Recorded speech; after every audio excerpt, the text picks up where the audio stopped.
ଏ ହେଉଛି ସବୁଜ ବଣପାହାଡ଼ ଘେରା କେନ୍ଦୁଝର ଜିଲ୍ଲା। ପ୍ରାକୃତିକ ସମ୍ପଦରେ ଭରା ଏହି ଜିଲ୍ଲାର ଜୀବନ ଜୀବିକା କେବେ ପାରମ୍ପରିକ କୃଷି ଓ ଜଙ୍ଗଲ ଉପରେ ନିର୍ଭର କରୁଥାଇପାରେ, କିନ୍ତୁ ଏବେ ବଦଳିଛି ସମୟ, ବଦଳିଛି ଜୀବନଶୈଳୀ।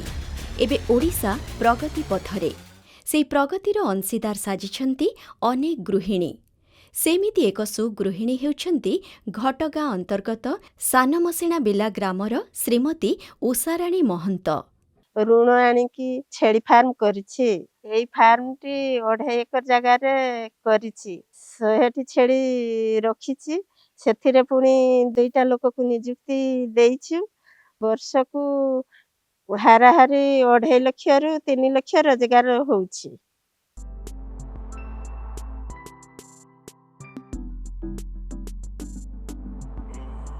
ଉଷାରାଣୀ ମୁଖ୍ୟମନ୍ତ୍ରୀ କୃଷି ଉଦ୍ୟୋଗ ଯୋଜନା ସହାୟତାରେ ନିଜ ଗାଁରେ ପାଳିଛନ୍ତି ଶଙ୍କର ଜାତୀୟ ଛେଳି।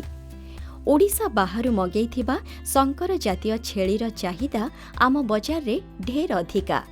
ତେଣୁ ସେମାନଙ୍କ ରକ୍ଷଣାବେକ୍ଷଣ ପାଇଁ ତିଆରି କରିଛନ୍ତି ଆବଶ୍ୟକୀୟ ଗୁହାଳ ଘର, ଯୋଗାଇ ଦେଉଛନ୍ତି ଦାନା, ଚୋକଡ଼ ଓ ସବୁଜ ଘାସ।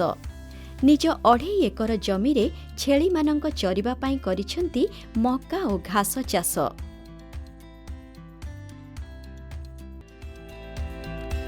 ମୁଁ ଏଇ ଫାର୍ମଟି ଆରମ୍ଭ କଲା ଦିନରୁ ଆपिକଲ ସବୁ କ୍ଷେତ୍ରରେ ସାହାଯ୍ୟ କରି ଆସୁଛନ୍ତି।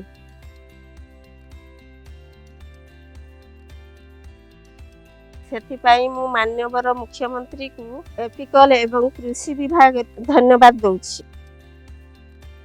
ଏବେ ଛେଳି ପାଳନ ବଦଳେଇ ଦେଇଛି ଭାଗ୍ୟ। ନା ଅଛି ଅଭାବ, ନା ଅଛି ଅସୁବିଧା। ଆଗଠାରୁ ବେଶ୍ ଖୁସିରେ ଅଛନ୍ତି ଉଷାରାଣୀ ଆଉ ତାଙ୍କର ପୂରା ପରିବାର।